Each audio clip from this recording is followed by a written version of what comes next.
Guys, I'm excited for our guys, excited for our program.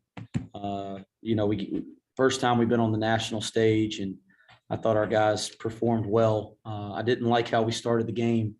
We kind of weren't ourselves in terms of execution offensively or just the nature of what we believe in defensively. But I thought after the first 8 minutes or so, our team really started trying to guard and started trying to play the right way. And I'm really proud of our defensive effort. That's something that we, are trying to build our program on. Like, one of the most intrinsic values is who we are defensively, who we are on the backboards. And I thought we did a nice job of that tonight against a really good team. Like, you look down at the stat sheet and, you hold the top 15 team in the country to, under 30% from the field and, 13% from the 3-point line. I think you got to be pleased with that. And man, Kofi Coburn's, he's a tough cover. He's one of the best bigs in America.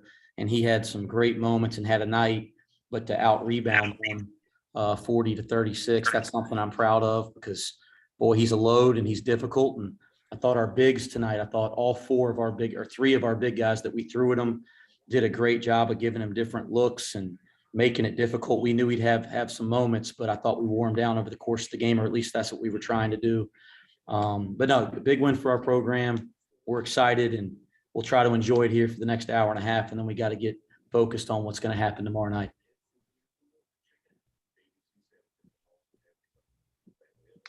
All right, we'll open it up to questions. First up, we got Justin Williams.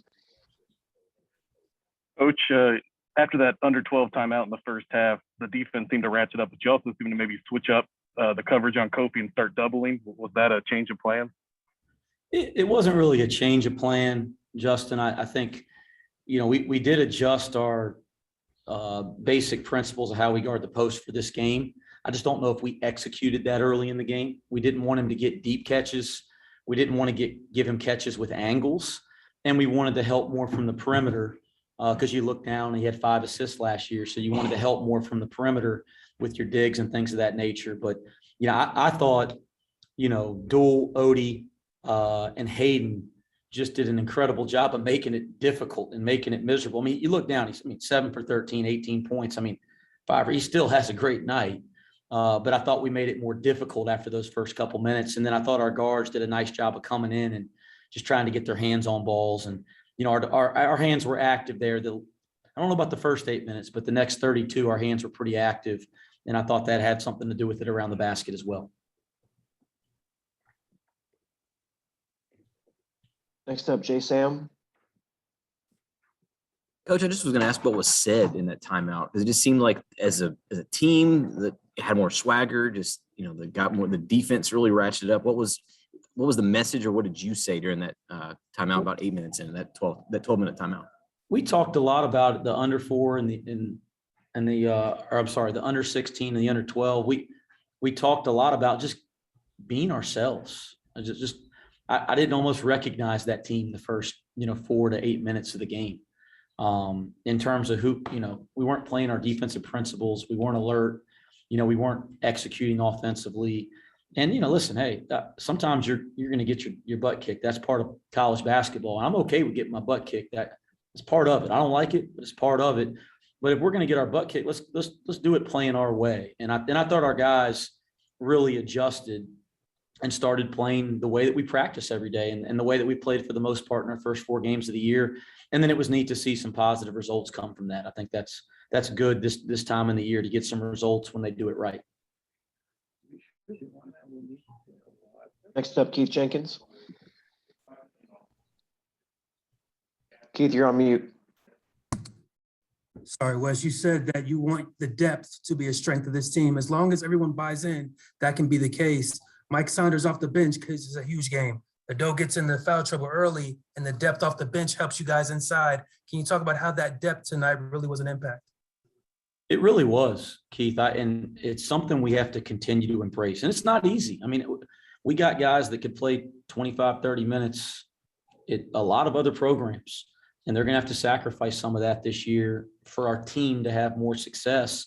And if we all continue to buy into that, we can have a lot of fun and everybody can gain from it, but it's going to be difficult at times. I thought our group really bought into that tonight.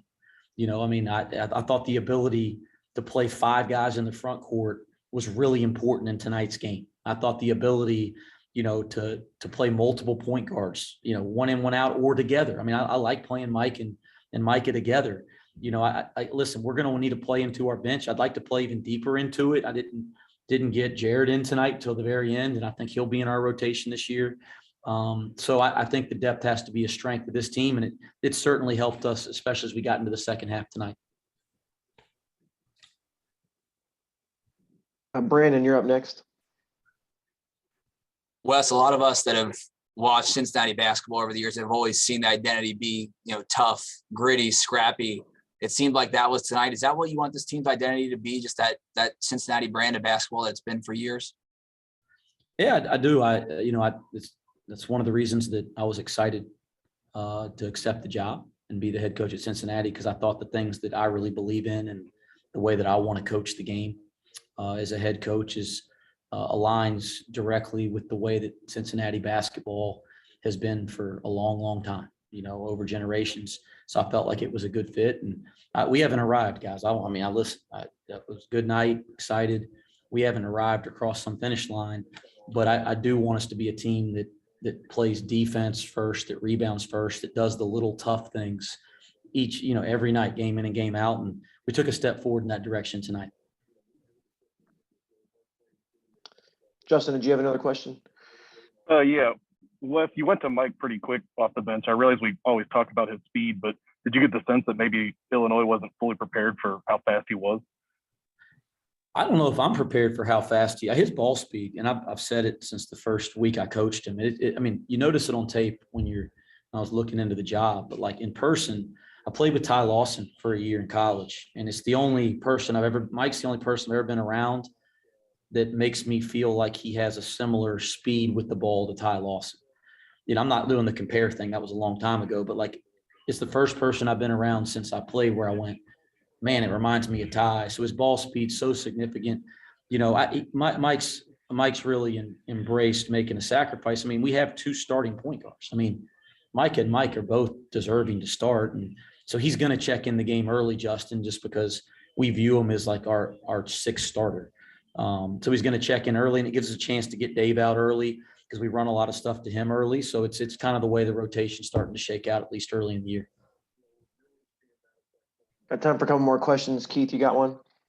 Yeah, so Jeremiah played really well tonight, obviously. He was second team all conference leading into this season. How important was it for him to have a great game on this type of spotlight? Well, I don't think, and I think this is what's neat about our team. I don't think it's really important for any player to have a great game because we're going to do it collectively every night as a team. I think it's important that everybody on our team buys into coming in and playing as hard as they can, giving everything they can in the minutes they're out there. And we have such depth and talent, like guys are going to have nights. But make no mistake about it. Jeremiah is a special offensive player. He has special talent. We're going to run stuff to him. We're going to feature him. And so he's going to have a lot of successful nights, and it's neat to see him kind of rise to the occasion on the big stage. And last question here from Caleb No. Coach, 10 minutes into the game, you're down 15. Would you have been surprised at that moment if somebody said you were going to outscore them by 35 from that point forward? Sure. Yeah. Certainly when you start that poorly and they're in really good rhythm and you're having trouble defending them, you're having trouble executing to get quality shots. I don't ever think like that during a game. So it's kind of a question that's difficult to answer. But, in the game, honestly, when I'm coaching, I'm just thinking about how can we win the next possession? Like what do we have to do to win the next possession? I think the only time you really think big picture as a coach is maybe when you're managing a game in the late in the second half. But no, I don't think that I would have said, hey, we're going to win it by 20, or I don't, if you made me step away from it and look at it. But I'm also not surprised that our guys dug in and fought and continued to try to figure it out and stay together, because that's the kind of group that they've been, for the time that I've been the head coach here. All right, Coach, congratulations.